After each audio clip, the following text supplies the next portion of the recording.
Hello friends, this is SP Singh and welcome to smarter everyday. प्यारे दोस्तों, सबसे पहले तो आप ये बताएं कि आज का पेपर कैसा रहा। जो आज आपका पेपर हुआ 9 जुलाई को 3 बजे से आपका पेपर था।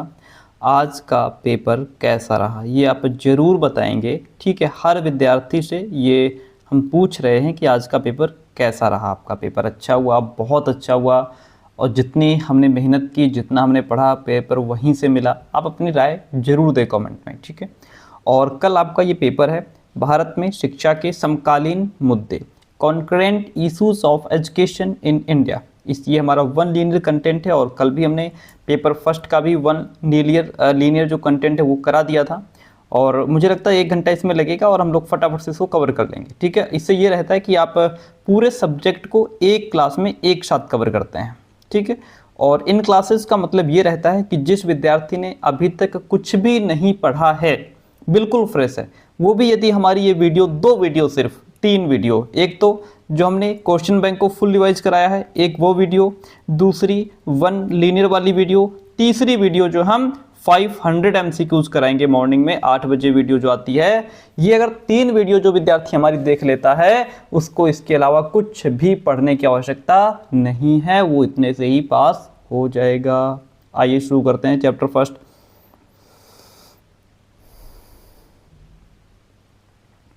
मेहनत बहुत है, आपके लिए बहुत मेहनत कर रहे हैं ताकि आपका रिजल्ट बस बेहतर हो, क्योंकि आपका रिजल्ट बेहतर होगा तभी हमें खुशी होगी।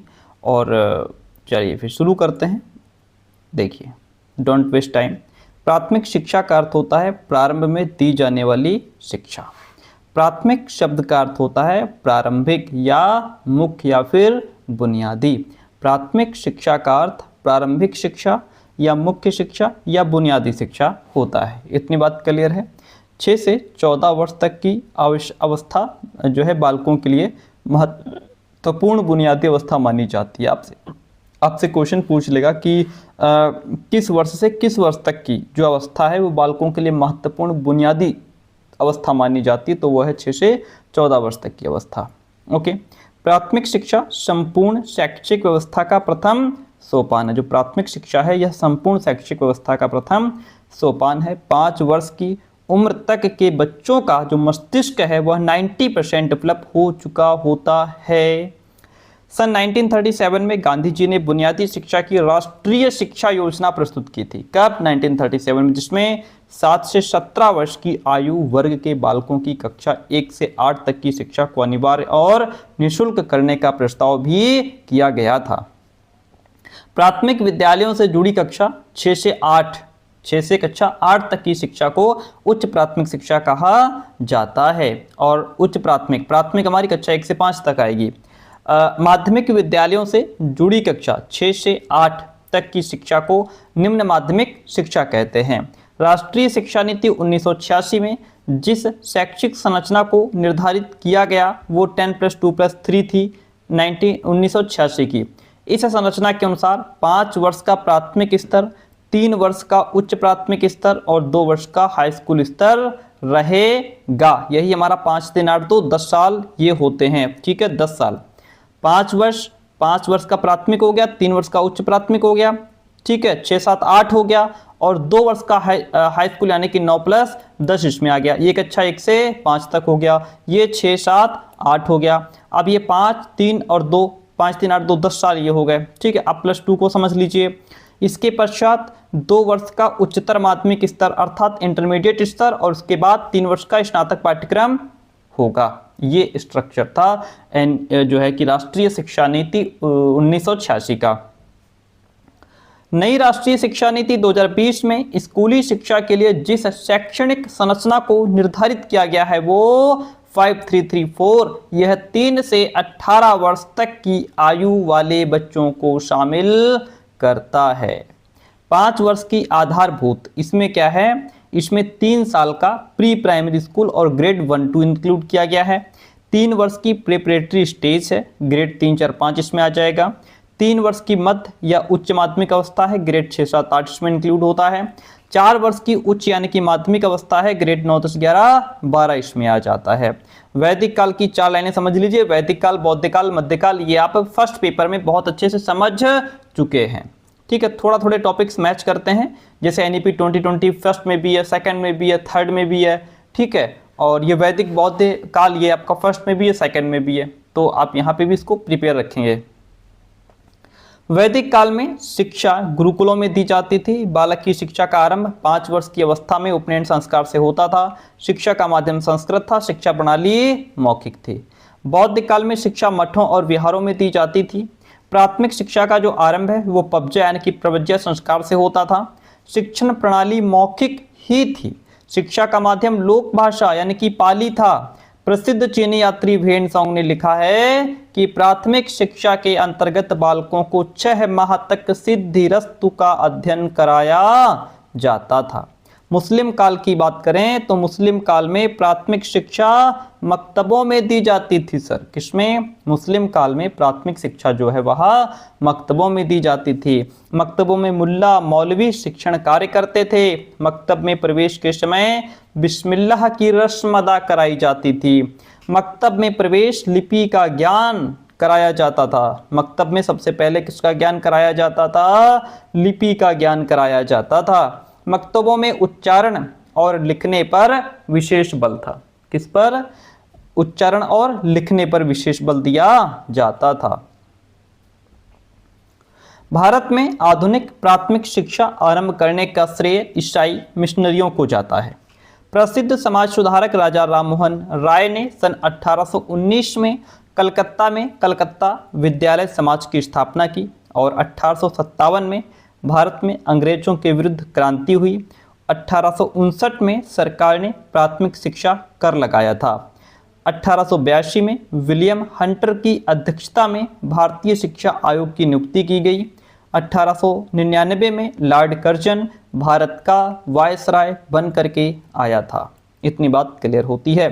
गोखले ने 16 मार्च 1911 को केंद्रीय धारा सभा में अपना प्राथमिक शिक्षा संबंधी विधेयक प्रस्तुत किया था।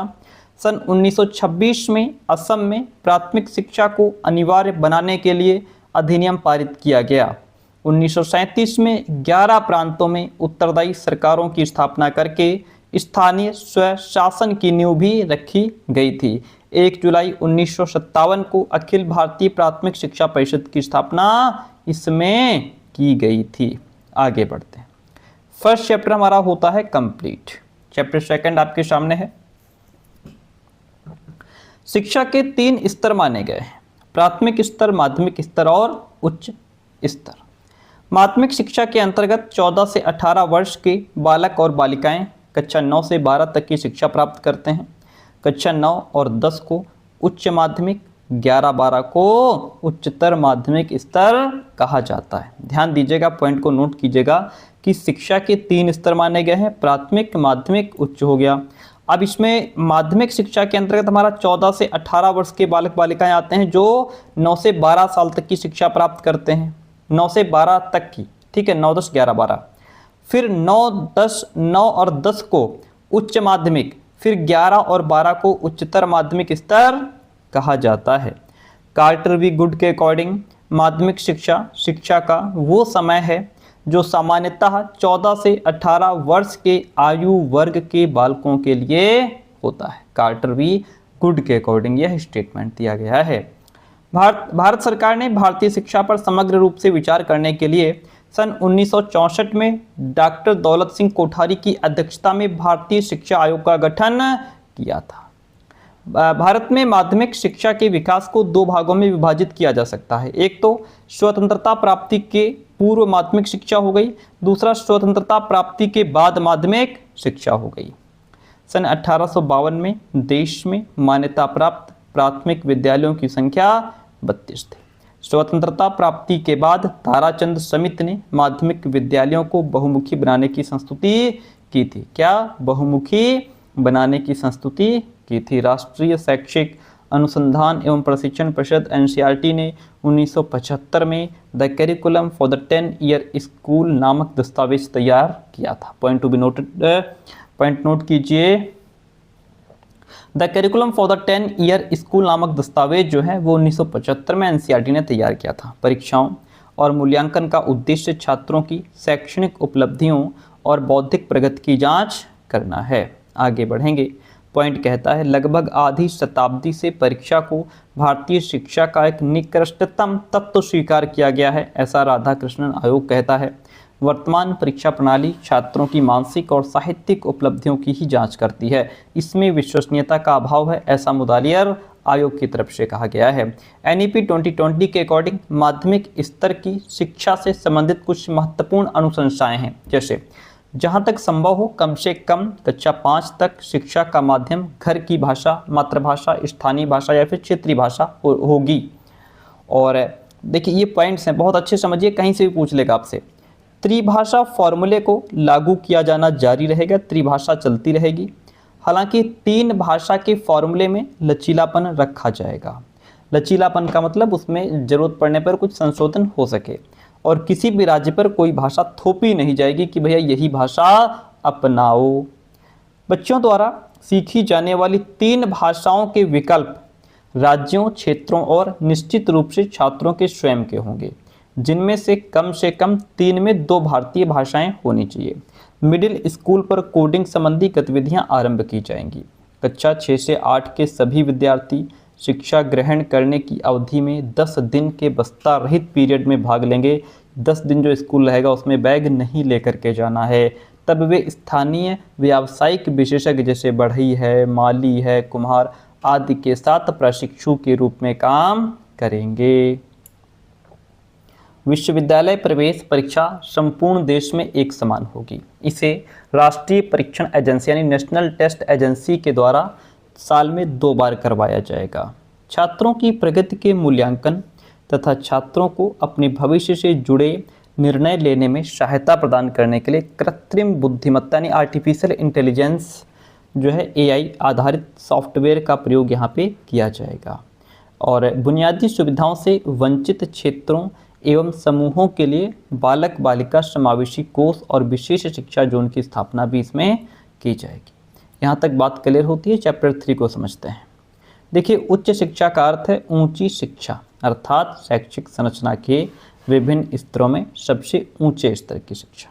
ओके, उच्च शिक्षा का अर्थ श्रेष्ठ शिक्षा है। उच्च शिक्षा का अर्थ क्या है? श्रेष्ठ शिक्षा। और कार्डिनल न्यूमैन का एक स्टेटमेंट है कि विश्वविद्यालय बड़े स्थान हैं जहां नवीन खोजें की जाती हैं, मस्तिष्क से टकराव होता है, यह ज्ञान का मंदिर है, संसार का प्रकाश है और उन्नत पीढ़ियों की मात्र संस्था है। इसके विद्यार्थियों को इन पर गर्व है, ऐसा कार्डिनल न्यूमैन कहते हैं। विश्वविद्यालय वह स्थान है जहां पर सब अपने अपने योगदान के द्वारा सत्य की खोज करते हैं और अपनी शैक्षिक उन्नति के द्वारा व्यक्तित्व का विकास करते हैं, ऐसा भारतीय शिक्षा आयोग ने कहा है। यदि उच्च शिक्षा का कोई व्यावहारिक उद्देश्य है तो मैं कह सकता हूं कि वह समाज के उत्तम नागरिकों को प्रशिक्षित करना है, ऐसा न्यूमैन कहते हैं। उच्च शिक्षा के अंतर्गत स्नातक, परास्नातक और व्यावसायिक शिक्षा एवं प्रशिक्षण ये इसमें इंक्लूड होते हैं, ये इसमें शामिल होते हैं। वर्तमान में उच्च शिक्षा को नई शिक्षा नीति 2020 के अंतर्गत 5334 में विभाजित किया गया है। इसमें 4 वाला भाग जो है वो उच्च शिक्षा का भाग है। आपसे ये भी पूछ लेगा जो 3 नंबर भाग है वो कैसा है, या 4 नंबर जो भाग है वो किसको प्रेजेंट कर रहा है, तो ये आप ध्यान रखेंगे। सन 1956 में, ये कुछ बड़े बड़े स्टेटमेंट है लेकिन आपको समझने पड़ेंगे। सन 1956 में संसद द्वारा कानून बनाकर UGC का गठन किया गया था, जिसका प्रमुख कार्य उच्च शिक्षा का समन्वय करना, इसके स्तर को बनाए रखना, विकास की निगरानी और उच्च शिक्षा को सुधारने के लिए केंद्र और राज्य सरकारों को सलाह देना था। किसका? UGC का गठन कब हुआ? 1956 में संसद के द्वारा कानून बना करके UGC का गठन किया गया था। इसका मुख्य काम क्या था वो भी आपने यहाँ पे समझ लिया। UGC के न्यूनतम मानकों पर नियमों को फ्रेम करता है। इस समय देश में 306 विश्वविद्यालय स्तर की संस्थाएं हैं, जिनमें 84 मान्यता प्राप्त विश्वविद्यालय इसमें इंक्लूड हैं। All India survey higher education portal के अकॉर्डिंग वर्ष 19-20 में विश्वविद्यालयों और संस्थानों की संख्या 2015-16 में 799 से बढ़कर वर्ष 1920 में 1043 की वृद्धि हुई, जबकि कॉलेजों की संख्या 15-16 में 39,071 थी, जो 19-20 में बढ़कर 42,343 हो गई। चलिए आगे बात करते हैं। नेक्स्ट पॉइंट कहता है वर्तमान भारत में मुख्यतः 5 प्रकार के विश्वविद्यालय पाए जाते हैं। कौन कौन से? केंद्रीय विश्वविद्यालय यानी कि सेंट्रल यूनिवर्सिटीज़, राज्य विश्वविद्यालय यानी कि स्टेट यूनिवर्सिटीज़, समकक्ष या स्तर प्रदान विश्वविद्यालय यानी कि डीम्ड यूनिवर्सिटीज़, निजी या प्राइवेट विश्वविद्यालय यानी कि प्राइवेट यूनिवर्सिटीज़, मुक्त विश्वविद्यालय ओपन यूनिवर्सिटीज़। ये भारत में 5 प्रकार के विश्वविद्यालय पाए जाते हैं। आगे बढ़ेंगे। इस समय देश में केंद्रीय विश्वविद्यालयों की संख्या लगभग 48 है। देश में लगभग 386 राज्य विश्वविद्यालय हैं और लगभग 126 समकक्ष या स्तर प्रदान विश्वविद्यालय हैं। लगभग 327 निजी विश्वविद्यालय हैं। 1882 में आंध्र प्रदेश में राज्य मुक्त विश्वविद्यालय की स्थापना की गई। राज्य मुक्त विश्वविद्यालय की स्थापना कब की गई? 1882 में। कहाँ की गई? आंध्र प्रदेश में। बाद में इसका नाम बदल करके डॉक्टर भीमराव अंबेडकर मुक्त विश्वविद्यालय कर दिया गया। आगे बढ़ते हैं। अगला प्रश्न है, सन 1985 में राष्ट्रीय स्तर पर भारत सरकार के द्वारा इंदिरा गांधी राष्ट्रीय मुक्त विश्वविद्यालय यानी कि इग्नू की स्थापना की गई। 1947 में देश के विभाजन से पहले भारत में कुल 21 विश्वविद्यालय थे। 1947 में देश के विभाजन के उपरांत भारत में विश्वविद्यालयों की संख्या 19 रह गई थी। डॉक्टर राधाकृष्णन की अध्यक्षता में विश्वविद्यालय शिक्षा आयोग, जिसे राधाकृष्णन आयोग भी कहा जाता है, इसकी नियुक्ति 4 नवंबर 1948 को की गई थी। स्वायत्तता का शाब्दिक अर्थ होता है स्वशासन का अधिकार या स्वतंत्रता। विश्वविद्यालय स्वायत्तता का अर्थ हुआ विश्वविद्यालयों को उन सभी कार्यों को करने की पूर्ण स्वतंत्रता दी जाए जिनके लिए उनकी स्थापना की जाती है। यहाँ तक पॉइंट्स क्लियर होते हैं। चैप्टर 4 आपके सामने है। वर्ष 2011 की जनगणना के अनुसार देश में साक्षरता दर 74.0% थी, जो अब 2020 में बढ़कर 77.7% हो गई है। वर्ष 2020 के आंकड़ों के अनुसार पुरुषों की साक्षरता दर 84.7% पाई गई, जबकि महिलाओं में ये दर 70.3% पाई गई। शिक्षा का अधिकार अधिनियम 2009 भारतीय संविधान के 86वें संविधान संशोधन के तहत सामने आया। 1 अप्रैल 2010 से यह लागू हुआ और शिक्षा की वार्षिक स्थिति रिपोर्ट 2021 मुख्यतः 5 से 16 वर्ष आयु वर्ग के छोटे बच्चों पर केंद्रित एक रिपोर्ट है। सार्वभौमिक नामांकन का मतलब होता है निर्धारित प्रवेश आयु अर्थात 6 से 14 वर्ष तक के सभी बच्चों को प्राथमिक स्कूल में प्रवेश दिलाना। सर्व शिक्षा अभियान अधिनियम की शुरुआत सन 2001 में की गई और इसका जो मुख्य उद्देश्य है वह 6 से 14 वर्ष तक की आयु के सभी बच्चों को वर्ष 2010 तक 8वीं कक्षा तक निःशुल्क शिक्षा उपलब्ध कराना है। आगे बढ़ेंगे। 15 अगस्त 1997 को कस्तूरबा गांधी शिक्षा योजना नामक एक कार्यक्रम शुरू किया गया। कस्तूरबा गांधी शिक्षा योजना, यह कार्यक्रम कब शुरू हुआ? 15 अगस्त 1997 को। कस्तूरबा गांधी बालिका विद्यालय योजना KGBVP को जुलाई 2004 में शुरू किया गया। 1 अप्रैल 2007 से इस कार्यक्रम को सर्व शिक्षा अभियान के साथ मिला दिया गया। आपसे पूछ लेगा कि इस कार्यक्रम को सर्व शिक्षा अभियान के साथ मिलाया गया कब? 1 अप्रैल 2007 से।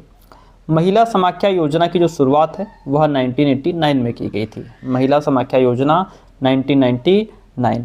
केंद्र सरकार ने 31 दिसंबर 2001 को शिक्षा सहयोग योजना की शुरुआत की थी। ठीक है, शिक्षा सहयोग योजना की शुरुआत कब हुई? 31 दिसंबर 2001 को।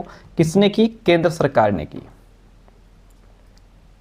संविधान के 86वें संशोधन अधिनियम 2002 के द्वारा अनुच्छेद 21 का जोड़ करके शिक्षा को मौलिक अधिकार बना दिया गया। 15 अगस्त 1995 को देश के 2408 ब्लॉकों में मध्याह्न भोजन योजना की शुरुआत की गई। मध्याह्न भोजन योजना की शुरुआत 15 अगस्त 1995 को देश के 2408 ब्लॉकों में की गई। वर्ष 1987-88 में एक केंद्र प्रायोजित योजना के रूप में अध्यापक शिक्षा योजना की शुरुआत की गई। केंद्रीय शिक्षा सलाहकार बोर्ड की स्थापना 1921 में की गई थी। केंद्रीय शिक्षा सलाहकार बोर्ड की स्थापना 1921 में की गई।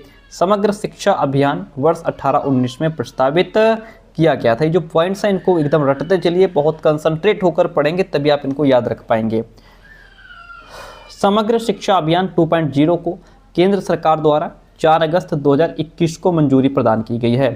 15 अगस्त 2007 को देश के तत्कालीन प्रधानमंत्री द्वारा माध्यमिक शिक्षा के सार्वभौमिकरण की घोषणा की गई। राष्ट्रीय शिक्षा नीति 1976 में कहा गया है कि प्रस्तावित शैक्षिक पुनर्गठन में व्यावसायिक शिक्षा के व्यवस्थित, सुनियोजित और कड़ाई से कार्यान्वित कार्यक्रमों को शुरू किया जाना चाहिए। नेक्स्ट पॉइंट कहता है, बीते साल भारत में साइबर हमले और धोखाधड़ी के कारण करीब 1.60 लाख करोड़ रुपए का नुकसान हुआ है। भारत इंटरनेट का तीसरा सबसे बड़ा उपयोगकर्ता है। ठीक है, भारत। और हमें एक ऐसी व्यवस्था का निर्माण करना होगा जहां युवाओं को अंतर्राष्ट्रीय मानकों के अनुरूप शिक्षा मिले, ऐसा प्रणब मुखर्जी ने कहा था। 15 अप्रैल 2014 को उच्चतम न्यायालय के द्वारा ट्रांसजेंडर को तृतीय जेंडर के रूप में पहचान दी गई। नोट कीजिए, ट्रांसजेंडर को तृतीय जेंडर के रूप में पहचान कब दी गई? 15 अप्रैल 2014 को।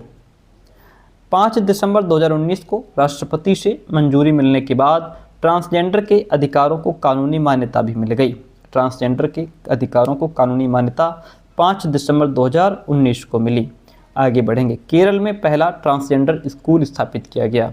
तमिलनाडु देश का पहला ऐसा राज्य है जहां ट्रांसजेंडर वेलफेयर पॉलिसी चलाई गई।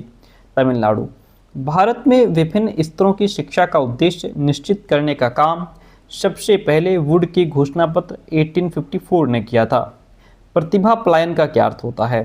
प्रतिभा पलायन एक ऐसा शब्द है, इसका अर्थ है कि देश की प्रतिभाओं जैसे डॉक्टर, इंजीनियर, वैज्ञानिक, साहित्यकार, खिलाड़ी अथवा अन्य प्रतिभा संपन्न लोगों का रोजगार एवं शिक्षा के बेहतर अवसरों और अन्य सुविधाओं के कारण विश्व के दूसरे देशों में चले जाना प्रतिभा पलायन कहते हैं। यानी कि यहाँ से जो हमारी प्रतिभा थी वो पलायन कर गई, दूसरे देश चली गई।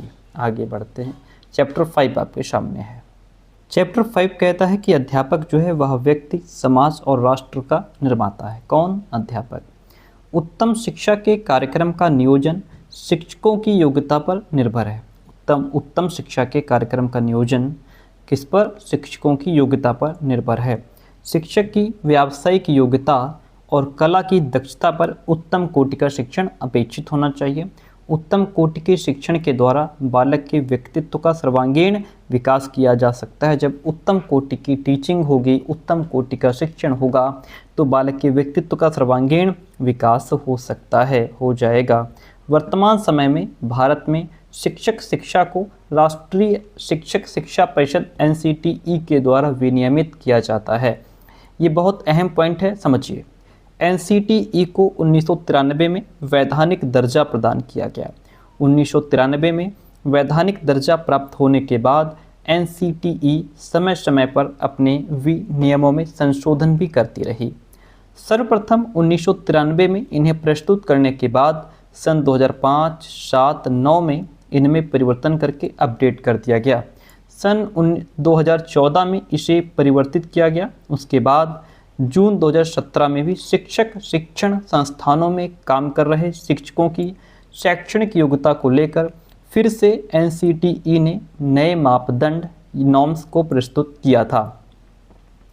विश्वविद्यालय शिक्षा कमीशन 1948-49 जो है ये भारत सरकार के द्वारा 14 नवंबर 1948 को डॉक्टर सर्वपल्ली राधाकृष्णन की अध्यक्षता में लाया गया। इसे राधाकृष्णन कमीशन के नाम से भी जाना जाता है। स्वतंत्र भारत का ये पहला आयोग था। इसका मुख्य उद्देश्य भारतीय विश्वविद्यालयी शिक्षा के बारे में रिपोर्ट तैयार करना था और देश के वर्तमान तथा भविष्य को देखते हुए शिक्षा की गुणवत्ता में सुधार के लिए सुझाव भी देना था। NEP 2020 कहती है कि हमारे छात्रों और राष्ट्र के लिए सर्वोत्तम संभावना सुनिश्चित करने के लिए शिक्षकों की प्रेरणा और सशक्तिकरण की आवश्यकता है। किसने कहा? यह जो स्टेटमेंट है वो NEP 2020 की तरफ से कहा गया है। और NEP 2020 बालकों की व्यावसायिक शिक्षा और शिक्षकों के प्रशिक्षण कार्यों पर अत्यधिक ध्यान देने पर जोर देती है। भारत में शिक्षक शिक्षा दो प्रकार की है, टीचर एजुकेशन। एक तो सेवा पूर्व अध्यापक शिक्षा जिसको हम प्री सर्विस टीचर एजुकेशन कहते हैं, दूसरी सेवाकालीन शिक्षक शिक्षा जिसको हम इन सर्विस टीचर एजुकेशन कहते हैं। दोनों पॉइंट को अलग अलग समझिए। पूर्व प्राथमिक अध्यापक प्रशिक्षण संस्थाएं, इन संस्थाओं में नर्सरी, मॉन्टेसरी, किंडरगार्टन आदि पूर्व प्राथमिक विद्यालयों के अध्यापकों को प्रशिक्षण दिया जाता है। इस प्रशिक्षण को नर्सरी टीचर्स ट्रेनिंग NTT कहा जाता है और इस पाठ्यक्रम की प्रशिक्षण अवधि जो है वो सामान्यतः 1 वर्ष की होती है। प्राथमिक अध्यापक प्रशिक्षण संस्थाएं, प्राथमिक स्तर के विद्यालयों में शिक्षण कार्य करने वाले अध्यापकों के लिए प्रशिक्षण प्रदान करने वाली जो संस्थाएं हैं प्राथमिक अध्यापक प्रशिक्षण संस्थाएं कहलाती हैं, जिनको हम प्राइमरी टीचर्स ट्रेनिंग इंस्टीट्यूट्स कहते हैं। अगला प्रश्न है, भारत में पत्राचार पाठ्यक्रम का प्रारंभ सन 1965 में माध्यमिक स्कूलों में सेवा कर रहे अप्रशिक्षित अध्यापकों को प्रशिक्षित करने के लिए किया गया था। सेवाकालीन अध्यापक शिक्षा का अर्थ सेवारत यानी सेवा कर रहे अध्यापकों को अध्यापन से संबंधित अपडेट जानकारी प्रदान करना और व्यावसायिक गुणों तथा कौशलों में सुधार और विकास करना है। यहाँ तक बात समझ में आई, क्लियर हुआ? आगे बढ़ते हैं। यहाँ से आपका चैप्टर नंबर 6 शुरू होता है। दूरस्थ शिक्षा का प्रारंभ पत्राचार पाठ्यक्रमों से हुआ। दूरस्थ शिक्षा का प्रारंभ कहाँ से हुआ? पत्राचार पाठ्यक्रमों से हुआ। दूरस्थ या दूरवर्ती या सुदूर शिक्षा का शाब्दिक अर्थ है दूर से दी जाने वाली शिक्षा। यह शिक्षा के क्षेत्र में एक आंदोलन है जिसका प्रमुख उद्देश्य है कि शिक्षा सभी तक पहुँचे। कीगन के अनुसार दूरस्थ शिक्षा संपूर्ण अधिगम तक अध्यापक और छात्र का अर्धस्थायी पार्थक्य है। अर्धस्थायी एक पार्थक्य कहते हैं इसको। दूरस्थ शिक्षा के लिए रेडियो और टेलीविज़न जैसे संचार माध्यमों का प्रयोग किया जाता है।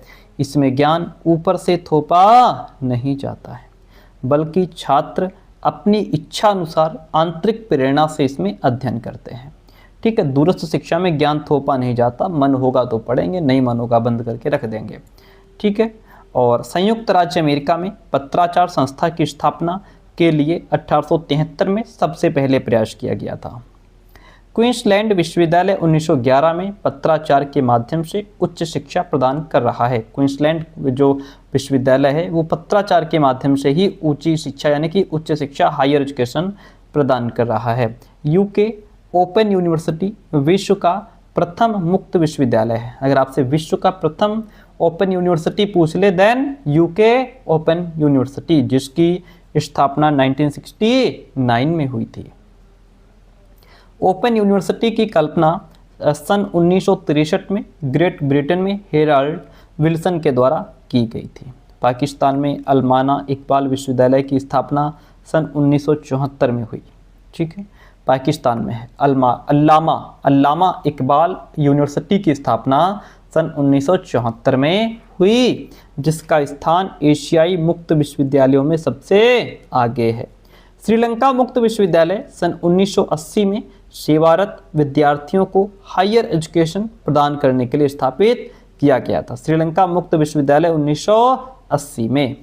सन 1900 बहुत अहम पॉइंट्स हैं, मैं बार बार कह रहा हूँ, ध्यान दीजिए। मैं हर लाइन पे प्रेशर नहीं दे रहा हूँ, लेकिन आपको कंसंट्रेट होकर पढ़ना है कि हम क्या बोल रहे हैं। ठीक है, हम आपको एक जनरली जो है कि बराबर आपको पढ़ाते चल रहे हैं ताकि बस आपका रिवीजन हो सके।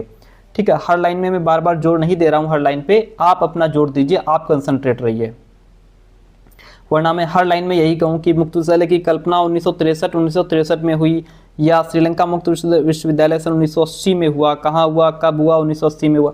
टाइम बहुत चला जाएगा, हम सिंपल पढ़ रहे हैं, आप कंसंट्रेट करते चलिए। सन 1990 में बांग्लादेश मुक्त विश्वविद्यालय की स्थापना हुई। बांग्लादेश मुक्त विश्वविद्यालय की स्थापना 1990 में हुई। एशियाई का एक प्रमुख मुक्त विश्वविद्यालय थाईलैंड में स्थापित है। स्वतंत्रता के समय भारत में 19 परंपरागत विश्वविद्यालय तथा 420 संबद्ध महाविद्यालय थे।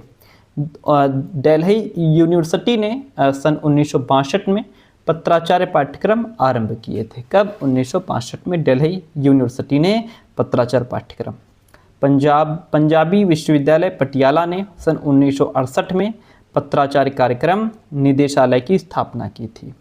भारत सरकार ने सन 1970 में मुक्त विश्वविद्यालय यानी कि ओपन यूनिवर्सिटी पर एक गोष्ठी का आयोजन किया था।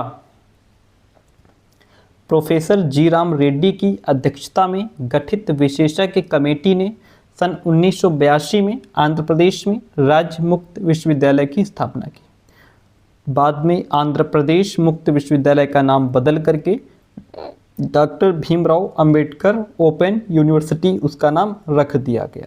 सन 1985 में भारत सरकार ने राष्ट्रीय मुक्त विश्वविद्यालय की स्थापना के लिए राष्ट्रीय नीति की घोषणा भी की थी।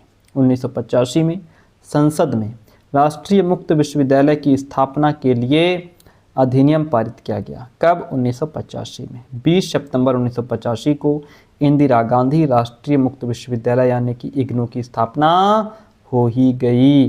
राष्ट्रीय मुक्त विद्यालयी शिक्षा संस्थान NIOS जिसे पहले राष्ट्रीय मुक्त विद्यालय यानी कि नेशनल ओपन स्कूल के नाम से जाना जाता था, इसकी स्थापना नवंबर 1989 में भारत सरकार के मानव संसाधन विकास मंत्रालय के द्वारा राष्ट्रीय शिक्षा नीति 1986 के अनुसरण में एक स्वायत्त संगठन के रूप में की गई थी। पॉइंट को समझते चलिए, बहुत अहम पॉइंट्स हैं, क्वेश्चंस आपके यहीं से बनेंगे।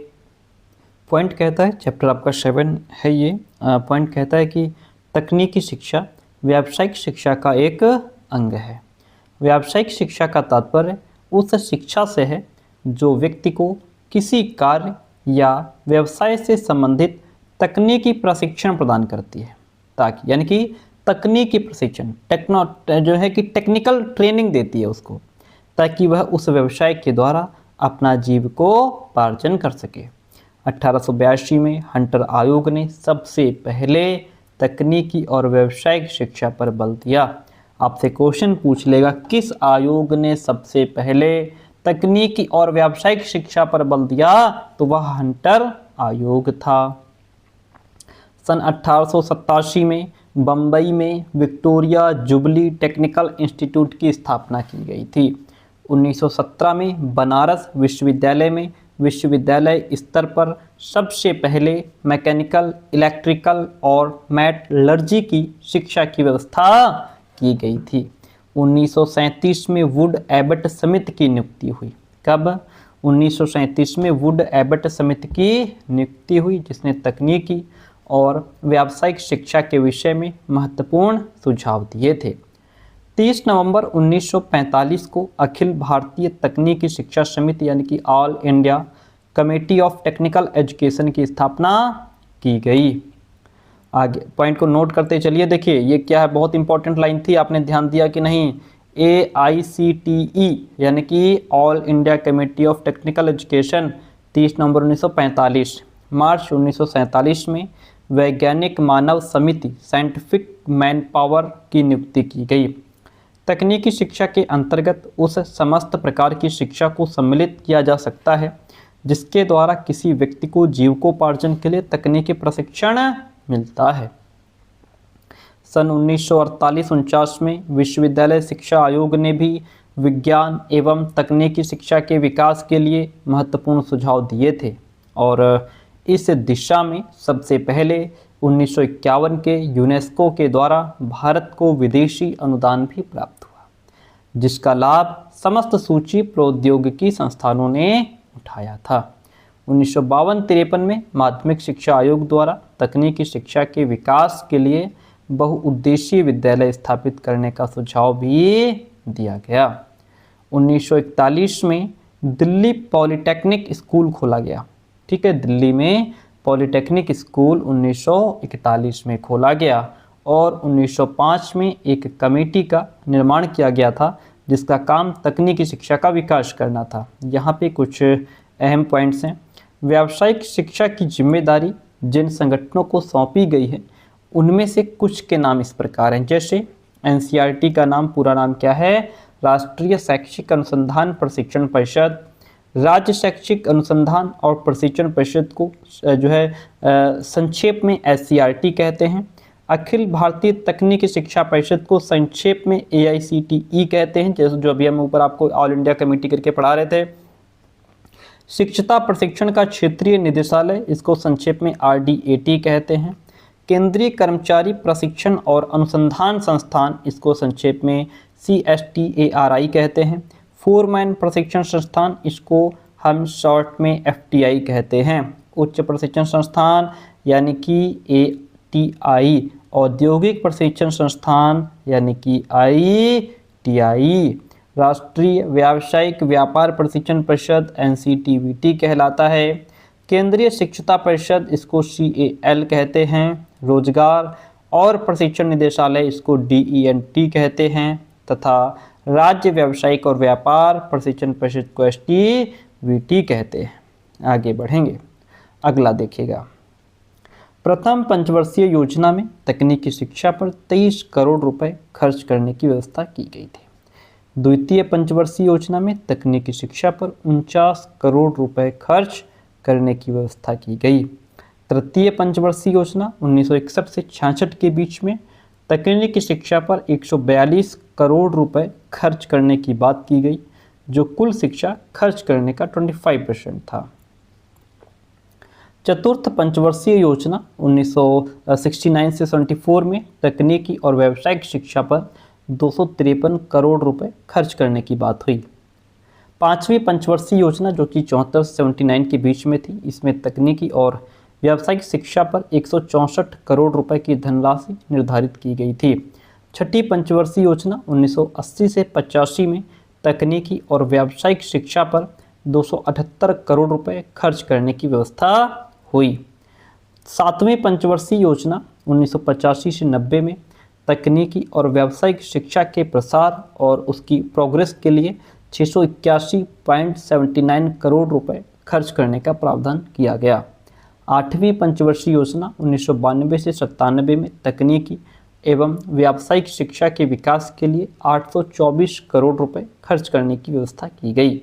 नौवीं पंचवर्षीय योजना 1997 से 2002 में तकनीकी और व्यावसायिक शिक्षा के विकास एवं उन्नयन के लिए 2373.5 करोड़ रुपए की जो है व्यवस्था इसमें हुई। 10वीं पंचवर्षीय योजना जो थी 2002 से 2007 में तकनीकी शिक्षा के लिए 25,424 करोड़ रुपयों का प्रावधान हुआ। 11वीं पंचवर्षीय योजना 2007 से 12 में 26,300 करोड़ रुपए तकनीकी और व्यावसायिक शिक्षा के लिए निर्धारित किया गया। 12वीं पंचवर्षीय योजना 2012 से 17 में तकनीकी और व्यावसायिक शिक्षा के विकास और प्रोग्रेस के लिए 2 मुख्य लक्ष्य निर्धारित हुए। क्या लक्ष्य निर्धारित हुए? पहला ये कि +2 और उच्च स्तर पर तकनीकी शिक्षा का आवश्यकता के अनुसार डेवलपमेंट होना चाहिए। दूसरा ये कि विकास के साथ साथ उसमें गुणात्मक सुधार भी होना चाहिए। यहाँ तक बात क्लियर होती है। पॉइंट कहता है, बहुत महत्वपूर्ण पॉइंट, शैक्षिक अनुसंधान की उन्नति, प्रकाशन एवं समन्वय तथा प्रशिक्षण एवं प्रसार सेवाओं की उन्नति करने के लिए शिक्षा मंत्रालय ने सन 1961 में एक संगठन की नई दिल्ली में स्थापना की और यह संगठन NCERT के नाम से प्रसिद्ध है। National council of educational research and training के नाम से फेमस है। इस परिषद का प्रमुख उद्देश्य शैक्षिक क्षेत्र में शोध कार्य को प्रोत्साहन देना और उच्च स्तरीय प्रशिक्षण प्रदान करना है। वर्तमान में यह संस्था शिक्षा मंत्रालय की तकनीकी संस्था के रूप में काम कर रही है। वर्तमान में जो संस्था है ये शिक्षा मंत्रालय की तकनीकी संस्था के रूप में काम कर रही है। अगला प्रश्न, राष्ट्रीय शैक्षिक अनुसंधान एवं प्रशिक्षण का संगठन 3 स्तरों पर होता है। एक तो सामान्य निकाय जनरल बॉडी, कार्यकारिणी समिति एग्जीक्यूटिव कमेटी, प्रशासनिक संगठन एडमिनिस्ट्रेटिव ऑर्गेनाइजेशन। केंद्रीय शैक्षिक तकनीकी संस्थान central institute of educational technology, जिसको हम CIET भी कहते हैं, इस संस्थान की स्थापना सन 1984 में शैक्षिक तकनीकी केंद्र और शिक्षण साधन विभाग को मिला करके की गई थी। पॉइंट कहता है, पंडित सुंदरलाल शर्मा केंद्रीय व्यावसायिक संस्थान Pandit Sundarlal Sharma central institute of vocational education, इस संस्थान की स्थापना भोपाल में सन 1994 में की गई थी। भारत सरकार की शैक्षिक नीति एवं सुझाव को दृष्टिगत रखते हुए उत्तर प्रदेश शासन द्वारा वर्ष 1981 में राज्य शैक्षिक अनुसंधान और प्रशिक्षण परिषद की स्थापना प्रारंभिक शिक्षा विभाग के रूप में की गई है। परिषद की स्थापना का मूल उद्देश्य शैक्षिक शोध, प्रावधान, प्रकाशन एवं विस्तार कार्य हैं। आगे बढ़ेंगे तो राष्ट्रीय शिक्षा नीति 1986 में निर्धारित शिक्षा नीति के अधीन अक्टूबर 1986 में जिला शिक्षा एवं प्रशिक्षण संस्थानों की स्थापना का काम प्रारंभ हुआ। राष्ट्रीय शैक्षिक आयोजना एवं प्रशासन विश्वविद्यालय न्यूपा शैक्षिक आयोजना एवं प्रशासन के क्षेत्र में राष्ट्रीय शीर्षस्थ संस्था के रूप में भारत सरकार द्वारा गठित एक स्वायत्त शासी निकाय है। यह संस्थान 1962 में यूनेस्को के साथ 10 वर्षीय संविदा के आधार पर स्थापित किया गया। उस समय इनका नाम था Asian institute of educational planning and administration. यहाँ तक बात क्लियर होती है। 1979 में भारत सरकार ने इस संस्थान को वर्तमान नाम राष्ट्रीय शैक्षिक योजना एवं प्रशासन विश्वविद्यालय नाम दिया था, जिसको हम न्यूपा के नाम से जानते हैं, national university of educational planning and administration. यह संस्थान नई दिल्ली में स्थित है। न्यूपा में कितने विभाग हैं? 10 विभाग हैं। भारत सरकार द्वारा मई 1973 में राष्ट्रीय अध्यापक शिक्षा परिषद NCTE की स्थापना इस धारणा से की गई थी कि यह शिक्षक शिक्षा संबंधी सभी पक्षों पर परामर्श देती रहेगी। आगे बढ़ेंगे। विश्वविद्यालय अनुदान आयोग ने विश्वविद्यालय अनुदान आयोग अधिनियम 1956 की धारा 12 के अंतर्गत 16 सितंबर 1994 को राष्ट्रीय मूल्यांकन और प्रत्यायन परिषद NAAC की स्थापना की है, जिसका मुख्यालय बेंगलुरु में स्थित है। कहाँ स्थित है? बेंगलुरु में स्थित है। आगे बढ़ेंगे। चैप्टर 9 है शिक्षा के सार्वभौमिकरण, सार्वजनिकरण, लोकव्यापीकरण का शाब्दिक अर्थ होता है शिक्षा का किसी निश्चित स्तर तक सभी के लिए अनिवार्य एवं निःशुल्क रूप से उपलब्ध होना। संविधान की धारा 45 के अनुसार 10 वर्ष के अंदर 6 से 14 वर्ष तक आयु के सभी छात्रों को निःशुल्क शिक्षा देने का संकल्प लिया गया था, जो प्राथमिक शिक्षा के सार्वभौमिकरण के लिए अति आवश्यक है। विमल शाह ने अपने अध्ययन हु गोज टू कॉलेज में बताया है कि जातीय असमानता भारत में शैक्षिक असमानता व शिक्षा में सार्वभौमिकरण में सबसे बड़ी बाधा है। करुणा चांदना ने अपने अध्ययन में पाया कि पितृसत्तात्मक परिवार और समाज एवं स्त्रियों की निम्न परिस्थिति के कारण स्त्रियों को शिक्षा के पर्याप्त अवसर नहीं मिल पाए हैं, जिससे उनमें पुरुषों की तुलना में शिक्षा का प्रसार कम हुआ है। शिक्षा के सार्वभौमिकरण की एक मुख्य बाधा धर्म के आधार पर शैक्षिक असमानता को पाया जाना भी है। अभी भी भारत में हिंदू पारंपरिक शिक्षा पर बल देते हैं और मुस्लिम मजहबी शिक्षा पर बल देते हैं। अभी भी भारत में जो हिंदू हैं वो पारंपरिक, समझिए पॉइंट को, हिंदू पारंपरिक शिक्षा पर बल देते हैं, मुस्लिम मजहबी शिक्षा पर बल देते हैं। अगला पॉइंट समझिए, बहुत महत्वपूर्ण पॉइंट्स हम लोग डिस्कस कर रहे हैं। 86वें संविधान संशोधन अधिनियम 2002 के द्वारा अनुच्छेद 21 का जोड़ करके 6 से 14 वर्ष के सभी बालकों के लिए मौलिक अधिकार के रूप में अनिवार्य और निःशुल्क शिक्षा का प्रावधान किया गया है। इसी संविधान संशोधन द्वारा अनुच्छेद 45 में राज्य को 6 से 14 वर्ष के आयु वर्ग के सभी बच्चों के लिए 6 से 14 वर्ष के आयु वर्ग के सभी बच्चों के लिए निःशुल्क शिक्षा की व्यवस्था करने का निर्देश दिया गया है। यह लाइन डबल हो गई। राष्ट्रीय शिक्षा संशोधन नीति 1992 से शैक्षिक रूप से पिछड़े अल्पसंख्यकों के शैक्षिक विकास के लिए गहन क्षेत्रीय और मदरसा आधुनिकीकरण कार्यक्रम चलाया जा रहा है। साथ ही अल्पसंख्यकों के शैक्षिक विकास के लिए मौलाना आज़ाद फाउंडेशन और राष्ट्रीय अल्पसंख्यक वित्त विकास निगम के माध्यम से धन आवंटन किया जाता है। अगला पॉइंट है, पंडित जवाहरलाल नेहरू का कथन है, एक लड़के की शिक्षा एक व्यक्ति की शिक्षा है, परंतु एक लड़की की शिक्षा पूरे परिवार की शिक्षा होती है। 79 और 80 में अनौपचारिक शिक्षा कार्यक्रम शुरू किया गया। शिक्षा में हास्य ग्रहण से तात्पर्य होता है समाज के उन वंचित वर्गों को शिक्षा की मुख्य धारा में लाना है जिन्हें शिक्षा के समान अवसर प्राप्त नहीं हो पा रहे हैं। और हमारे समाज में दलित, उपेक्षित अर्थात अनुसूचित जाति और जनजाति के वर्ग हाशिए पर खड़े हुए हैं। संविधान के अनुच्छेद 338 और 38A के अंतर्गत 2 वैधानिक निकाय, अनुसूचित जाति के लिए राष्ट्रीय आयोग तथा अनुसूचित जनजाति के लिए भी राष्ट्रीय आयोग के गठन का प्रावधान किया गया है। आगे बढ़ेंगे, हम पहुंचते हैं चैप्टर नंबर 10 पे। पॉइंट कहता है कि व्यावसायीकरण का सामान्य अर्थ क्या होता है। व्यावसायीकरण का सामान्य अर्थ है किसी व्यवसाय में प्रशिक्षण। ये व्यवसाय को सीखना है ताकि जीवन यापन के लिए व्यक्ति को योग्य बनाया जा सके। शिक्षा के व्यावसायीकरण से अर्थ है वह विशेष प्रकार की शिक्षा जो व्यक्ति को किसी व्यवसाय के योग्य बना सके।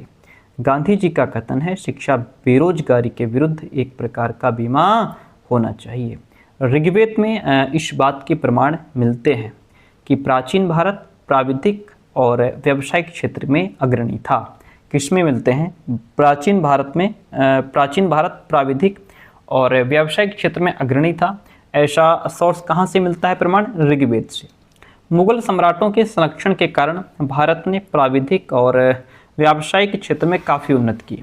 अंग्रेजों के आगमन पर परंपरागत व्यावसायिक शिक्षा समाप्त हो गई और 1800 से 1887 तक वुड के आदेश पत्र में भारत के लोगों के लिए लाभदायक व्यावसायिक शिक्षा की बात कही गई थी, परंतु इस अवधि में व्यावसायिक शिक्षा में कोई खास उन्नति नहीं हुई। 1857 से 1902 तक 1854 के वुड के घोषणा पत्र में व्यावसायिक शिक्षा पर बहुत बल दिया गया और हंटर आयोग ने भी माध्यमिक शिक्षा में व्यावसायिक विषयों की सिफारिश की थी।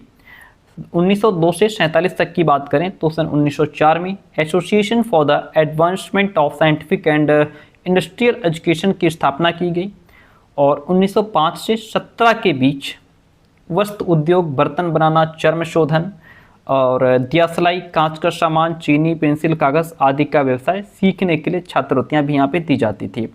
1941 में दिल्ली में पॉलिटेक्निक स्कूल खोला गया और 1905 में एक कमेटी का निर्माण किया गया जिसका काम तकनीकी शिक्षा का विकास करना था। विश्वविद्यालय शिक्षा आयोग के अनुसार कृषि शिक्षा को एक राष्ट्रीय विषय के रूप में मान्यता दी जानी चाहिए। विश्वविद्यालय शिक्षा आयोग ने वाणिज्य शिक्षा को भी महत्वपूर्ण मानते हुए वाणिज्य शिक्षण हेतु कुछ विभिन्न फर्मों के साथ व्यावहारिक शिक्षण प्रदान करने की आवश्यकता पर बल दिया। विश्वविद्यालय शिक्षा आयोग ने चिकित्सा क्षेत्र में सुधार के लिए एक वर्ष में मेडिकल कॉलेजों में अधिकतम 100 छात्रों को प्रवेश देने की बात इन्होंने कही थी। कोठारी आयोग ने प्राथमिक स्तर पर कृषि संबंधी सामान्य जानकारी को पाठचर्या का अनिवार्य अंग बनाए जाने की रिकमेंडेशन दी। अनुशंसा करते हुए माध्यमिक स्तर पर कृषि विद्यालयों की स्थापना और कृषि को कार्य अनुभवों का महत्वपूर्ण बनाने का सुझाव दिया। कोठारी आयोग ने माध्यमिक शिक्षा उत्तीर्ण सामान्य छात्रों के लिए प्रत्येक प्रांत में पर्याप्त पॉलिटेक्निक कॉलेज खोले जाने और उनमें आवश्यकता अनुसार कृषि शिक्षा की व्यवस्था कर इन्हें कृषि विश्वविद्यालयों से संबद्ध किए जाने का भी सुझाव दिया था। NEP 2020 के अनुसार अगर बात करें तो वर्ष 2025 तक स्कूल और उच्चतर शिक्षा प्रणाली के माध्यम से कम 50% विद्यार्थियों को व्यावसायिक शिक्षा का अनुभव प्रदान किए जाने का सुझाव दिया गया है। राष्ट्रीय व्यावसायिक प्रशिक्षण परिषद एक त्रिपक्षीय निकाय है। इसका गठन 1956 में श्रम मंत्रालय द्वारा व्यावसायिक प्रशिक्षण से संबंधित मामलों पर सलाह देने के लिए किया गया था। राष्ट्रीय कौशल विकास एजेंसी, जिसको हम NSDA कहते हैं, इसको जून 2013 में अधिसूचित किया गया था। ध्यान दीजिएगा, NSDA को कब अधिसूचित किया गया? 2013 में। राष्ट्रीय कौशल अर्हता ढांचा यानी कि NSQF को 27 दिसंबर 2013 को अधिसूचित किया गया था। ठीक है। आगे बढ़ते हैं। निजीकरण क्या है? प्राइवेटाइजेशन। निजीकरण का जो इतिहास है बहुत पुराना नहीं है। 1960 में पीटर एफ ड्रकर के द्वारा सबसे पहले अपनी पुस्तक द एज ऑफ डिसकंटिन्यूटी में प्राइवेट शब्द का प्रयोग किए जाने का संदर्भ मिलता है। कब मिलता है? ये जो द एज ऑफ डिसकंटिन्यूटी है, ये पुस्तक किसकी है? ये पीटर एफ ड्रकर की है और ये उन्होंने 1960 में प्रकाशित की थी, जिसमें सबसे पहले प्राइवेटाइजेशन शब्द का प्रयोग जो है उसका मिलता है सोर्स की, यहाँ पे इसमें यूज किया गया था। 1979 में ग्रेट ब्रिटेन में श्रीमती थैचर के समय में अनेक सरकारी उपक्रमों का निजीकरण हुआ। भारत में सन 1991 में इसे अपनाया गया। निजीकरण को भारत में कब अपनाया गया? 1991 में। निजीकरण का मतलब क्या होता है? निजीकरण का तात्पर्य एक ऐसी प्रक्रिया से होता है जिसमें पूर्व में सरकार के द्वारा संचालित या प्रतिबंधित संस्थाओं को किसी निजी उद्यमी अथवा संस्था को संचालन या प्रबंधन के लिए हस्तांतरित कर दिया जाता है। एन.के. घोड़के के अकॉर्डिंग कहा गया है कि सामान्यतः यह शब्द निजीकरण जो है उस प्रक्रिया से रिलेट करता है जो किसी देश की आर्थिक गतिविधियों में राज्य अथवा सार्वजनिक क्षेत्र के निवेश को कम करती है। 15 अगस्त 2007 को देश के तत्कालीन प्रधानमंत्री डॉक्टर मनमोहन सिंह ने लाल किले की प्राचीर से भाषण देते हुए माध्यमिक शिक्षा के सार्वभौमिकरण की घोषणा की थी। किसने? डॉक्टर मनमोहन सिंह ने। भारतीय संविधान के अनुसार शिक्षा राज्यों का उत्तरदायित्व है। भारतीय संविधान के अनुसार शिक्षा राज्यों का उत्तरदायित्व है, जिसका मुख्य उद्देश्य क्या है? प्रत्येक व्यक्ति में ऐसी योग्यताओं और कौशलों को डेवलप किया जा सके कि वे एक उत्तरदायी और सहयोगी नागरिक बन सकें। विश्व के विभिन्न देशों जैसे अमेरिका, इंग्लैंड, जापान, इंडोनेशिया, चीन, फिलीपींस आदि ने शिक्षा के क्षेत्र में निजीकरण की नीति को अपनाया है। अमेरिका भी इसमें एक अच्छा उदाहरण है। उदारवादी नीति के कारण आज अमेरिका शिक्षा के क्षेत्र में सबसे आगे है। भारतीय संविधान में शिक्षा की जिम्मेदारी राज्यों को सौंप दी गई है। शिक्षा के व्यापारीकरण का अर्थ है शिक्षा को व्यवसाय बनाना, उसकी व्यवस्था करना, उससे धनोपार्जन करना। राज्य मुख्यतः दो प्रकार के होते हैं, सर्वाधिकारवादी राज्य और प्रजातंत्रीय राज्य। सर्वाधिकारवादी राज्य में शिक्षा पर राज्य का पूर्ण नियंत्रण होता है और विद्यालय व्यक्तिगत स्वतंत्रता की ओर ध्यान न देकर केवल राज्य के उद्देश्यों की पूर्ति में संलग्न रहते हैं। प्रजातंत्रीय राज्य में शिक्षा की व्यवस्था इस प्रकार से की जाती है जिससे व्यक्ति की व्यक्तिगतता बनी रहे और उसे विकास के अधिक से अधिक अवसर मिले। सन 1921 में भारतीय शिक्षा मंत्री की नियुक्ति और महात्मा गांधी के सरकारी संस्थाओं के विरोध के कारण निजी उद्यम को भी प्रोत्साहन मिला। चैप्टर 12 यहाँ से आता है आपका। चैप्टर 12 को हम लोग समझेंगे और बहुत अच्छा रिवीजन आपका यहाँ से, बहुत ही अच्छा रिवीजन आपका यहाँ से हो रहा है। देखिए, परीक्षा के द्वारा बालक के ज्ञानार्जन की मात्रा अथवा उपलब्धियों को जाना जाता है। परीक्षा के द्वारा किसके माध्यम से बालक ने कितना ज्ञान अर्जित किया वो हमें उसकी परीक्षा से पता लगता है। परीक्षा शिक्षा के क्षेत्र में ऐसा साधन है जिससे बालकों की शैक्षिक प्रगति, एजुकेशनल प्रोग्रेस को मापा जाता है और उनके कार्यों की जांच की जाती है। गैरेट के अकॉर्डिंग परीक्षा प्रश्नों का एक समूह है जो किसी कौशल तथा योग्यता की जांच करने के लिए बड़ी सतर्कता से तैयार किया जाता है। क्रोनबैक के अकॉर्डिंग 2 या 2 से अधिक व्यक्तियों के व्यवहार के तुलनात्मक अध्ययन के लिए जो सुव्यवस्थित पद्धति काम में लाई जाती है उस पद्धति को ही परीक्षा कहा गया है। कोठारी आयोग की रिकमेंडेशंस के अनुसरण से हमारे देश में 10+2 वाली शिक्षा प्रणाली लागू हुई थी। सामान्यतः 3 प्रकार की परीक्षाएं प्रचलित हैं, प्रयोगात्मक, मौखिक और लिखित। ठीक है। प्रयोगात्मक परीक्षाओं में छात्र किसी निर्धारित कार्य को प्रयोगों के द्वारा पूरा करते हैं। प्रयोगात्मक परीक्षाओं को कौशल प्रदर्शन परीक्षाएं भी कहा जाता है। मौखिक परीक्षाओं में मौखिक प्रश्नों के द्वारा बालकों के ज्ञान, अभिव्यक्ति और क्रियाशीलता की जांच की जाती है। इसका सूत्रपात प्रसिद्ध यूनानी विचारक सुकरात ने किया था। लिखित परीक्षाएं 4 प्रकार की होती हैं डियर फ्रेंड, 4 प्रकार की: निबंधात्मक परीक्षाएं, लघुत्तरीय परीक्षाएं, अति लघुत्तरीय परीक्षाएं और वस्तुनिष्ठ परीक्षाएं। ये कैसी परीक्षाएं हैं? लिखित परीक्षाएं हैं। राष्ट्रीय शिक्षा नीति 2020 में मूल्यांकन को सतत मूल्यांकन के रूप में लिया गया है। यह शिक्षा नीति कहती है कि बच्चे का मूल्यांकन 360 डिग्री पर किया जाए। 360 डिग्री का अर्थ यह है कि केवल उसके संज्ञानात्मक पक्ष का ही मूल्यांकन न किया जाए, बल्कि उसके सभी पक्षों, चाहे उसका तार्किक पक्ष हो, ज्ञानात्मक पक्ष हो या फिर उसके संवेगात्मक पक्ष का मूल्यांकन हो, सभी का मूल्यांकन किया जाएगा। अंकन प्रणाली की कमियों के कारण माध्यमिक शिक्षा आयोग यानी कि 1952-53 तथा शिक्षा आयोग 1964-66 ने अंकों के स्थान पर ग्रेड प्रणाली का सुझाव दिया था। आगे बढ़ेंगे। 1975 में एनसीईआरटी के द्वारा जारी framework of curriculum of 10 year school में भी ग्रेड प्रणाली की सिफारिश की गई थी। राष्ट्रीय शिक्षा नीति 1986 की plan of action national policy on education में भी विश्वविद्यालय स्तर पर ग्रेड प्रणाली अपनाने की बात कही गई है। राष्ट्रीय शिक्षा नीति 2020 स्नातक स्तर पर सत्र 21-22 से प्रदेश के सभी विश्वविद्यालयों महाविद्यालयों में लागू की गई है और शिक्षा का अधिकार अधिनियम 2009 भारतीय संविधान के 86वें संविधान संशोधन के तहत सामने आया। 1 अप्रैल 2010 से यह लागू हुआ है।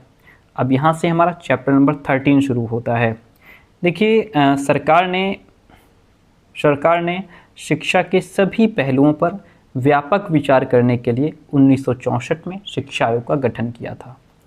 आयोग ने 1966 में अपना प्रतिवेदन सरकार के समक्ष प्रस्तुत करते हुए राष्ट्रीय शिक्षा नीति की आवश्यकता पर बल दिया था। भारत सरकार ने शिक्षा की राष्ट्रीय नीति के निर्धारण के लिए लगातार 3 राष्ट्रीय नीतियों का गठन किया था। ठीक है, आइए समझते हैं। एक तो राष्ट्रीय शिक्षा नीति 1986, जब कांग्रेस सत्ता में थी, इसका गठन कोठारी आयोग 64-66 के सुझाव पर किया गया था। 1979 जब जनता पार्टी सत्ता में आई, परंतु इसकी संस्तुतियों, इसकी रिकमेंडेशंस का कार्यान्वयन न हो सका, उन पर काम ही न हुआ, यह कागजों तक सीमित रह गई, इसलिए इसको कोई जानता भी नहीं है। 1986 पुनः कांग्रेस सत्ता में आई, उस समय राजीव गांधी प्रधानमंत्री थे और 1986 का जो दस्तावेज है वह 12 भागों में विभाजित है। 1986 के क्रियान्वयन के लिए सरकार ने 23 कार्यदल गठित किए थे। संसद में राष्ट्रीय शिक्षा नीति पर विचार विमर्श 1968 में प्रारंभ हुआ था। राष्ट्रीय शिक्षा नीति 1986 में ये घोषणा की गई थी कि प्रत्येक 5 वर्ष के बाद इस नीति के क्रियान्वयन और उसके परिणामों की समीक्षा की जाएगी, यानी कि इसको कितना इस पर काम हुआ और इसका क्या रिजल्ट निकला, इस पर बात होगी। 3 वर्ष बाद 1990 में ही इसकी समीक्षा के लिए राममूर्ति समीक्षा समिति 1990 का गठन कर दिया गया। आचार्य राममूर्ति समिति ने अपना प्रतिवेदन 26 नवंबर 1990 को प्रस्तुत किया था। आगे बढ़ेंगे। राष्ट्रीय शिक्षा नीति 1986 में 1995 तक सभी बच्चों को निःशुल्क शिक्षा सुलभ कराने की बात कही गई है। भारत सरकार ने 1992 में राष्ट्रीय शिक्षा नीति 1986 में संशोधन करने के साथ साथ उसकी कार्य योजना में भी कुछ संशोधन किए और उसे कार्य योजना 1992 के नाम से प्रकाशित किया। ठीक है, और कार्य योजना 1986 पूरे 24 भागों में विभाजित थी। कार्य योजना 1992 को 23 भागों में विभाजित किया गया। 23 भागों में इसको क्या किया गया? विभाजित किया गया। NEP 2020 आ गई। 2020 तो हम पहले भी कई बार पढ़ चुके हैं, आइए फटाफट 2 मिनट में इसको भी निपटा लेते हैं। 2020 नेशनल एजुकेशन पॉलिसी 2020 को 29 जुलाई 2020 को केंद्रीय मंत्रिमंडल के द्वारा मंजूरी दी गई। इस नीति के द्वारा विद्यालय और उच्च शिक्षा दोनों क्षेत्रों में बड़े पैमाने पर रूपांतरकारी सुधार के रास्ते खुल गए हैं और यह नीति 34 वर्ष पुरानी राष्ट्रीय शिक्षा नीति 1986 को प्रतिस्थापित करेगी।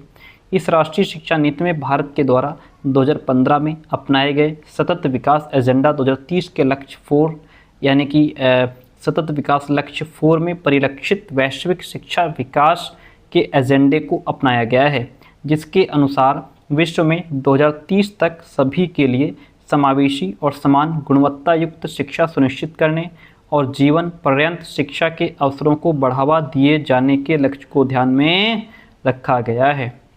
अध्यक्ष हैं इसके पद्म विभूषण डॉक्टर के कस्तूरी रंगन। समिति है इसकी कस्तूरी रंगन समिति। गठन हुआ था जून 2017 में किया गया और मई 2019 में राष्ट्रीय शिक्षा नीति का प्रारूप कैबिनेट में प्रस्तुत किया गया। 29 जुलाई 2020 को केंद्रीय मंत्रिमंडल के द्वारा इसको मंजूरी मिली थी। मानव संसाधन विकास मंत्रालय का नाम बदलकर शिक्षा मंत्रालय कर दिया गया, जिसका उद्देश्य शिक्षा और सीखने पर पुनः अधिक ध्यान आकर्षित करना है। राष्ट्रीय शिक्षा नीति 2020 के तहत वर्ष 2030 तक सकल नामांकन अनुपात GER को 100% लाने का लक्ष्य रखा गया है। केंद्र और राज्य सरकार के सहयोग से शिक्षा के क्षेत्र पर GDP के 6% हिस्से के सार्वजनिक व्यय का लक्ष्य भी रखा गया है। भारत सरकार नया राष्ट्रीय पाठ्यचर्या फ्रेमवर्क तैयार करेगी, जिसमें ECCE स्कूल टीचर और प्रौढ़ शिक्षा को जोड़ा जाना है। राष्ट्रीय परीक्षा एजेंसी के द्वारा उच्च शिक्षा संस्थानों में प्रवेश के लिए कॉमन एंट्रेंस एग्जाम का भी ऑफर होगा। ई-लर्निंग पर जोर देकर के पाठ्यपुस्तकों पर निर्भरता को कम किया जाना है। यह नीति स्वतंत्र भारत की तीसरी शिक्षा नीति है, जिसमें बुनियादी तौर पर परिवर्तन किए गए हैं। वर्तमान शिक्षा नीति में 10+2 को बदलकर 5-3-3-4 के पैटर्न को अपनाते हुए स्कूली शिक्षा को 15 साल कर दिया गया है।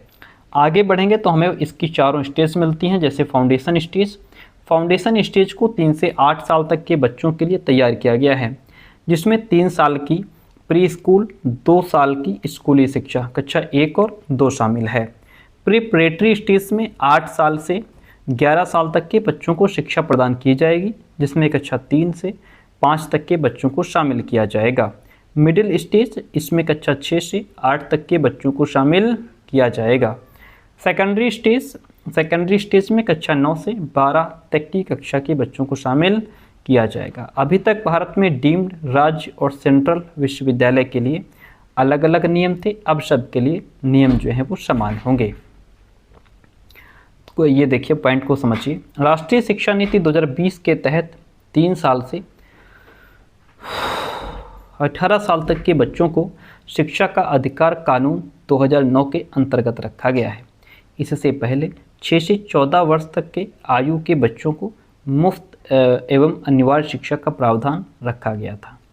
उच्च शिक्षण संस्थानों में सकल नामांकन अनुपात यानी कि ग्रॉस इनरोलमेंट रेशियो को 26.3% 2018 से बढ़ाकर 2035 तक 50% तक करने का लक्ष्य रखा गया है। इसके साथ ही देश के उच्च शिक्षण संस्थानों में 3.5 करोड़ नई सीटों को भी जोड़ा जाएगा। यहाँ से हमारा चैप्टर 15 शुरू होता है। देखिए, संयुक्त राष्ट्र शैक्षिक वैज्ञानिक एवं सांस्कृतिक संगठन United Educational Scientific and Cultural Organization UNESCO ने 1993 में फ्रांस के डेलर्स की अध्यक्षता में 21वीं शताब्दी के लिए शिक्षा पर अंतर्राष्ट्रीय आयोग की नियुक्ति की थी। इस आयोग में अध्यक्ष के अतिरिक्त विभिन्न देशों के 14 सदस्य थे, जिनमें एक भारत के डॉक्टर कर्ण सिंह भी थे। इस आयोग की रिपोर्ट सीखना यानी कि आंतरिक खजाना, लर्निंग द ट्रेजर विदिन के नाम से 1996 में प्रकाशित हुई। इसमें डेलर्स ने अपनी अध्यक्षीय लेख में सर्वप्रथम ये स्पष्ट किया कि मानव के व्यक्तिगत और सामाजिक विकास में शिक्षा की अहम भूमिका होती है। आगे पढ़ेंगे तो डेलर्स के आयोग के अनुसार 12वीं शताब्दी की शिक्षा में 4 आधार होंगे: जानना सीखना, लर्निंग टू नो; करना सीखना, लर्निंग टू डू; बनना सीखना, लर्निंग टू बी; एक साथ रहना सीखना, लर्निंग टू लिव टुगेदर। आयोग के प्रतिवेदन के अध्याय 4 में इन्हें शिक्षा के 4 स्तंभ के रूप में प्रस्तुत किया गया है। जानना सीखने का सामान्य अर्थ ज्ञान प्राप्त करने और ज्ञान प्राप्त करने की विधियों दोनों को सीखने से है, यानी कि ज्ञान प्राप्त करना और ज्ञान प्राप्त करने की विधि कौन सी है उसको लर्निंग से है।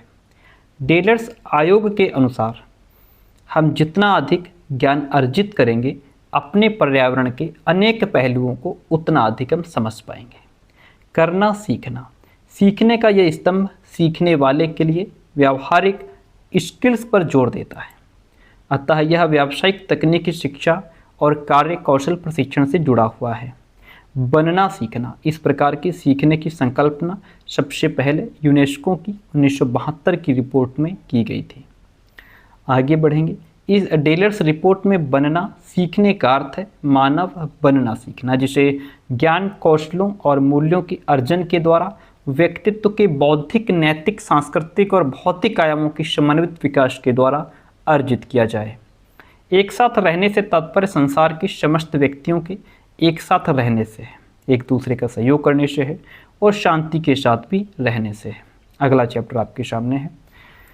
विश्व में सर्वाधिक निरक्षर भारत में रहते हैं। विश्व में सबसे अधिक जो निरक्षर, जो अनपढ़ लोग हैं वो भारत में रहते हैं। इस अभिशाप से देश को मुक्ति दिलाने के लिए निःशुल्क और अनिवार्य शिक्षा पाने का अधिकार 1 अप्रैल 2010 को प्रतिस्थापित किया गया था। सन 2002 में संविधान के 86वें संशोधन के द्वारा शिक्षा पाने के अधिकार को मौलिक अधिकारों में शामिल करने के लिए सन 2009 में निःशुल्क और अनिवार्य शिक्षा पाने का अधिकार अधिनियम 2009 पारित किया गया था। आगे बढ़ेंगे।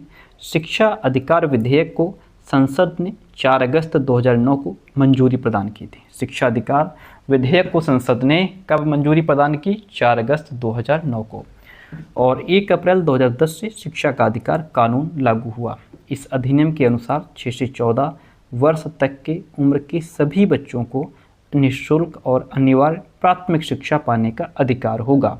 अधिनियम में छात्र शिक्षक अनुपात 30% निर्धारित किया गया है। इस अनुपात को प्राप्त करने के लिए 12 लाख प्रशिक्षित अध्यापकों की आवश्यकता होगी। निजी स्कूलों की 25% सीटें पिछड़े वर्ग के बच्चों के लिए आरक्षित किए जाने का भी प्रावधान इसमें किया गया है। आगे बढ़ेंगे। शिक्षा का अधिकार अधिनियम के अंतर्गत शिक्षक को प्रत्येक सप्ताह 45 घंटे विद्यालय में काम करना होगा। शिक्षा के अधिकार अधिनियम से संबंधित अनुच्छेद जो है वह हमारा 51A है। आज का लास्ट चैप्टर आपके सामने है और इसके बाद क्लास हमारी एंड होगी। आपके लाइक, आपके कमेंट्स बताएंगे कि हमें आगे कितना काम करना है। डॉक्टर मनमोहन सिंह ने कहा, हम माध्यमिक शिक्षा के सार्वभौमिकरण का लक्ष्य निर्धारित कर रहे हैं। यह स्पष्टतः प्राथमिक शिक्षा के सार्वभौमिकरण के बाद का अगला कदम है। राष्ट्रीय माध्यमिक शिक्षा अभियान, जिसको RMSA भारत सरकार की एक फ्लैगशिप योजना है, जो मार्च 2009 में माध्यमिक शिक्षा तक पहुंच बढ़ाने और इसकी गुणवत्ता में सुधार के लिए शुरू की गई। RMSA योजना का मुख्य काम क्षेत्र, मुख्य कार्य क्षेत्र माध्यमिक शिक्षा के क्षेत्र हर प्रकार के सुधार से है। माध्यमिक शिक्षा के क्षेत्र में हर प्रकार के सुधार से है, जिसमें स्कूल अध्ययन, कक्षा स्तर पर गुणवत्ता और क्षमता सुधार भी शामिल है। माध्यमिक शिक्षा के सार्वजनिकरण के लिए रमशा कार्यक्रम चलाया गया। रमशा द्वारा वर्ष 2017 तक 100% सकल नामांकन द्वारा नामांकन दर प्राप्त करने का लक्ष्य रखा गया और ई-पाठशाला की सुविधा सन 2015 में शुरू की गई। ठीक है, यहाँ तक बात क्लियर होती है। तो इस तरीके से हमारा जो सेकंड पेपर है इसका 1 लीनियर कंटेंट हमने आप तक पहुँचा दिया। ओके, तो प्यारे दोस्तों, कैसी रही क्लास ये आप कमेंट करके ज़रूर बताएंगे।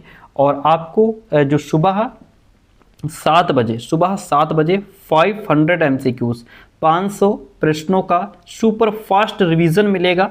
तो इस क्लास को मिस करना बिल्कुल ना भूलें। जैसे आपने फर्स्ट पेपर में आपको 500 MCQs मिले मॉर्निंग में, वैसे ही इसके भी 500 MCQs प्रिपेयर हो रहे हैं और हम इसको सुबह 7 बजे तक आप तक पहुंचा देंगे। इसको देखना ना भूलें। तो प्लीज़ एक कमेंट, एक लाइक आपसे। Thank you so much.